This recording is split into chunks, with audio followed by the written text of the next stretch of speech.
Hello everyone, today we are going to discuss one more numerical of steel structure. Last numerical में हमने efficiency की बात की थी, लेकिन उसको हमने थ्योरी में अच्छे से नहीं देखा था। तो पहले एफिशिएंसी देख लेते हैं, देन हम अपना क्वेश्चन करेंगे। एफिशिएंसी ऑफ जॉइंट, जॉइंट की एफिशिएंसी निकालनी तो ऊपर क्या लिखेंगे, स्ट्रेंथ ऑफ जॉइंट लिखेंगे, नीचे क्या लिखेंगे, स्ट्रेंथ ऑफ सॉलिड प्लेट। जब हमने उसमें होल्स नहीं की उस टाइम की जो प्लेट है उसकी स्ट्रेंथ इनटू 100 कर देंगे तो हमारी एफिशिएंसी ऑफ जॉइंट आ जाएगी। नाउ स्ट्रेंथ ऑफ जॉइंट हमें पता है क्या होता है, जो भी शेयरिंग, बेयरिंग एंड टियरिंग के केस की स्ट्रेंथ होती है उसमें से जो भी मिनिमम होगी वो हमारी हो जाती है strength of joint. And strength of solid plate की बात करें तो स्ट्रेंथ की बात करें तो अगेन स्ट्रेस इनटू एरिया होगा। प्लेट की बात है तो हम क्या करेंगे, टियरिंग स्ट्रेस ऑफ प्लेट रखेंगे। एरिया देखना होगा हमें, अगर हम टोटल ब्रेथ लेते हैं तो बी इंटू टी हो जाएगी। अगर हम सिर्फ पिच की बात करते हैं तो पिच की डिस्टेंस इंटू थिकनेस हो जाएगी। सो इस तरीके से strength of solid plate easily आ जाएगी। Now let's come to our question. Our question is design a riveted jointed joint to connect two plates 14 mm thick. हमें 14 mm की दो प्लेट्स दे रखी है, उनको हमें ज्वाइन करना है। कैसे करना है, रिवेटेड ज्वाइंट करना है। सो इसके लिए हमें जो हमारा ज्वाइंट है सिर्फ ज्वाइंट को डिजाइन करना है, मीन सिर्फ एक रिवेट को हमें डिजाइन करना है। पावर ड्रिवन रिवेट्स में be used for making the connection. And rivet के बारे में दे रखा है कि पावर ड्रिवन रिवेट्स हैं। Assume Fy equal to 250 newton पर mm²। नाउ दो प्लेट्स को हम कैसे ज्वाइन कर सकते हैं, हमें पता है ज्वाइंट हमारे दो तरीके के हो सकते हैं, या तो लैप ज्वाइंट या बट ज्वाइंट। बट ज्वाइंट में भी दो तरीके के होते हैं, single cover and double cover वाला। तो हम ये जो हमारे तीनों केसेस हैं इसके लिए देखेंगे, एफिशिएंसी निकालेंगे, जिसकी एफिशिएंसी ज्यादा आएगी वही हम प्रीफर करेंगे। यहाँ पे हमें लोड वोड के बारे में तो कुछ दे नहीं रखा, तो नंबर ऑफ रिबिट्स या देन उनका अरेंजमेंट करना वो तो सब हमें करना नहीं, हमें सिर्फ एक रिबिट के लिए करना, एक जॉइंट के लिए करना है। सो इसे कैसे डिजाइन करेंगे, देखिए हमें रिबिट के बारे में दे रखा है तो हम आरबी इजिली निकाल लेंगे। अब आरबी निकालिए, ज्वाइंट के लिए क्या होता है, हमें प्लेट को भी तो देखना है कि प्लेट तो हमारी फेल ना करे। सो प्लेट की जो स्ट्रेंथ है वो भी हम कितने रखना पसंद करेंगे, आरबी के इक्वली रखना पसंद करेंगे। अगर आरबी से ज्यादा रख दिया तो भी कोई फायदा नहीं, क्योंकि हमारी रिवेट ही फेल कर जाएगी तो फिर जॉइंट ही पूरा फेल कर जाएगा।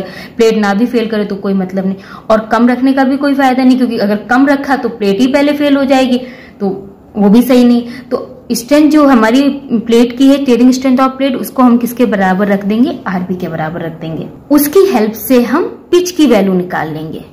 एंड पिच के लिए हमारे पास कुछ कंडीशंस होती हैं, उन कंडीशंस को देखेंगे। अगर वो कंडीशन फुलफिल हो रही होंगी देन ओके है, नहीं हो रही होंगी तो कुछ चेंजमेंट कर लेंगे हमारी पिच में। एंड देन उसके बाद फिर से टियरिंग स्ट्रेंथ निकाल के स्ट्रेंथ ऑफ जॉइंट निकाल लेंगे, जॉइंट की स्ट्रेंथ आ जाएगी, देन एफिशिएंसी निकाल लेंगे। फिर तीनों केसेस में एफिशिएंसी निकालेंगे, लैप जॉइंट में एंड जो बट जॉइंट के दोनों केसेस हैं, एंड जिसमें मैक्सिमम आ रही होगी उसी को हम प्रेफर करेंगे।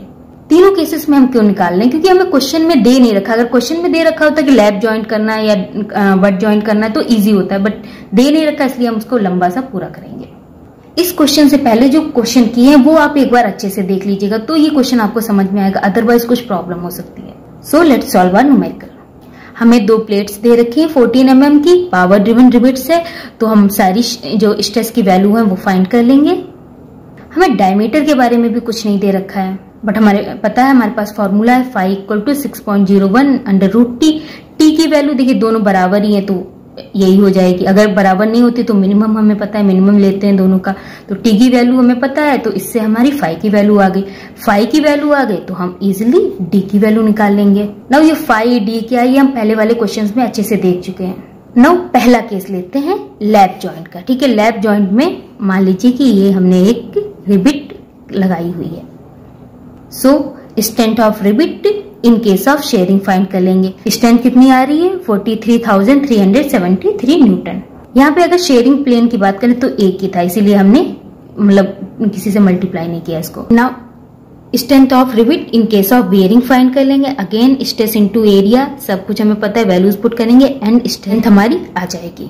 नाउ शेयरिंग एंड बेयरिंग के केस में स्ट्रेंथ निकाल ली तो स्ट्रेंथ ऑफ रिबिट हमारी क्या हो जाएगी, ये हम क्या निकाल रहे हैं कि एक रिबिट का निकालने में पर पिच लेंथ निकाल रहे हैं। एक रिबिट का मतलब एक ही पिच लेंथ की बात हो रही है यहाँ पे, हमने लास्ट वाले क्वेश्चन में देखा था इसको। तो दोनों का मिनिमम कितना हो जाएगा, 43,373 न्यूटन। नाउ हमें फाइंड करनी है पिच की लेंथ, तो let S be the pitch of rivet, जो एस है वो रिबिट की पिच है। Strength of plate in tearing पर पिच, तो फॉर्मूला में पता है S minus D into T, मतलब एरिया इंटू स्ट्रेस ही रखना है। एरिया इस केस में हमें पता है S minus D into T होता है। यहाँ पे हमें S की वैल्यू नहीं पता है, बट हमने स्टार्टिंग में डिस्कस किया जो हमारी टेयरिंग स्ट्रेंथ होगी उसको हम किसके बराबर रख देंगे, आरबी के बराबर रख देंगे। तो यहाँ पे आरबी जो वैल्यू है वो पुट कर देंगे, तो इजिली हम S की वैल्यू फाइंड कर लेंगे। S की वैल्यू हमारी आ रही है 45 mm, एक्चुअली 44.15 आ रही है, 44.15, तो इसको हम अप्रोक्स 45 mm मान लेंगे। नाउ पिच को चेक करते हैं। मिनिमम पिच ऑफ रिवेट जो हमें प्रोवाइड करनी होती है वो 2.5 इंटू नॉमिनल डायमीटर करनी होती है। तो यहाँ पे 5 की वैल्यू रखेंगे तो आ रहा है 55। मिनिमम हम इतना दे सकते हैं। इस केस में जो हमने निकाला है वो हमने 45 निकाला, तो इसका मतलब ये तो गलत हो गया। सो हम जो एस की वैल्यू, पिच की जो वैल्यू रखेंगे वो 45 ना लेके 55 रखेंगे। तो ये 55 के लिए अगेन हम strength of plate in case of tearing find कर लेंगे। इस बार हम जो एस की वैल्यू रखेंगे वो 55 रखेंगे। तो ये हमारे पास आ रही है strength of plate in case of tearing. Now हमारे पास bearing strength, tearing strength and shearing strength तीनों ही है। तो हमारी स्ट्रेंथ ऑफ जॉइंट आ जाएगा, क्या होगा, तीनों का मिनिमम होगा। ये स्ट्रेंथ ऑफ जॉइंट हो गया।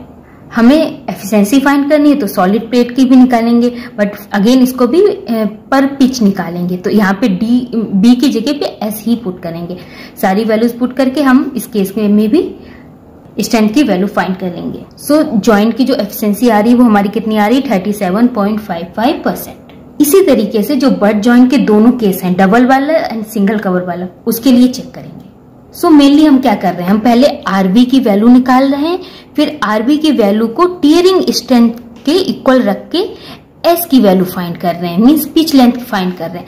एंड पिच लेंथ को जो हमारे कंडीशंस हैं उसमें देखते हैं, अगर सही आती है तो उससे ही हम टीयरिंग स्ट्रेंथ निकाल लेंगे। अदरवाइज जो भी वैल्यू आएगी पिच की, उससे हम टीयरिंग स्ट्रेंथ की वैल्यू निकालेंगे एंड देन जॉइंट की स्ट्रेंथ निकाल लेंगे। जॉइंट के बाद एफिशिएंसी फाइंड कर लेंगे। नाउ सेकेंड केस क्या लेंगे, butt joint. And butt joint में भी single cover butt joint.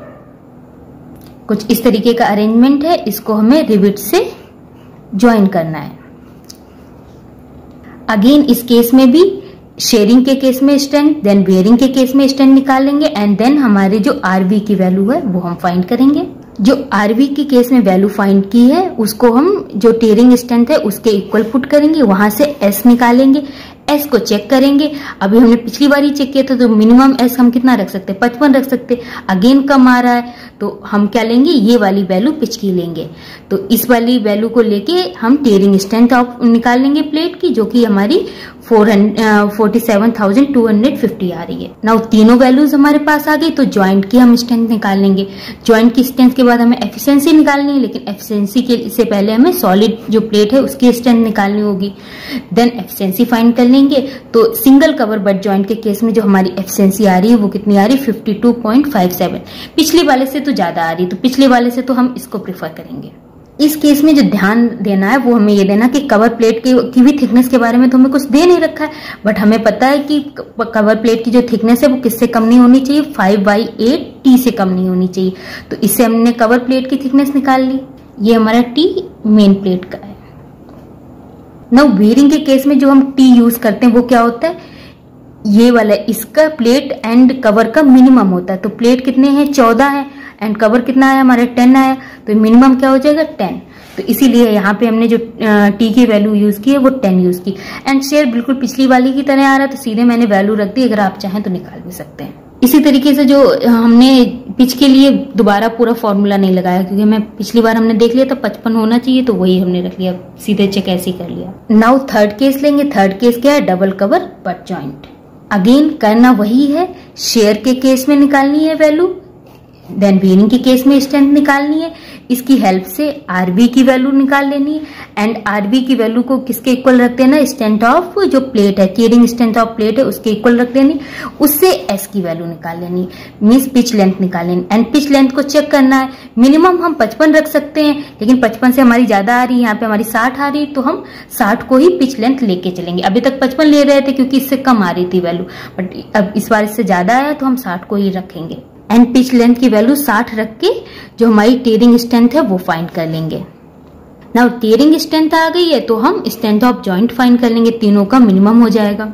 Joint की स्ट्रेंथ आ गई तो एफिशिएंसी निकालनी, लेकिन एफिशिएंसी के लिए हमें सॉलिड प्लेट की स्ट्रेंथ निकालनी होगी, वो फाइंड कर लेंगे। देन एफिशिएंसी फाइंड कर लेंगे, एफिशिएंसी हमारी कितनी आ रही, 50.83 मीन्स पहले वाले में कुछ 30 अप्रॉक्स आ रही थी, सेकेंड में 52 आ रही थी, इसमें 60 आ रही है, यानी इसको ही हम प्रिफर करेंगे जब भी हम दो प्लेट्स को ज्वाइन करेंगे, बिकॉज इस केस में एफिशिएंसी हमें सबसे ज्यादा मिल रही है। Efficiency of double cover butt joint is maximum, so it should be preferred. बाकी सब तो बहुत इजी है। इसमें भी जो टी की वैल्यू है वो कैसे निकालेंगे, देखिए इस बार 2 आ गए हमारे कवर, तो हमें पता है कि इसमें टी की वैल्यू क्या होती है, या तो ये जो प्लेट है एंड या तो ये कवर का जो थिकनेस है, दोनों को प्लस करने पे जो भी मिनिमम आता है। तो कवर की थिकनेस हमने पिछली बार ही निकाली थी, 10 आ रही थी, 10 + 10 20, 20 और 14 में मिनिमम क्या 14, इसीलिए टी की वैल्यू हमने 14 रखी। एंड वन मोर थिंग, जो यहाँ पे देखिए कितने शेयर हो जाएंगे अगर हमने इस तरीके से हमारी रिबिट लगाई है, तो कितने शेयर प्लेन हो जाएंगे, एक ये, 2 जगह से हमारी जो रिबिट है वो शेयर ऑफ हो सकती है, कट सकती है, तो इसीलिए 2 से मल्टीप्लाई कर देंगे जब हम शेयरिंग निकालने होंगे। थोड़ा बड़ा क्वेश्चन है लेकिन स्टेप वही 3-4 है, उन्हीं को बार बार फॉलो करना है एंड क्वेश्चन बहुत इजीली हो जाएगा। आई होप आपको क्वेश्चन समझ में आया होगा। Thank you.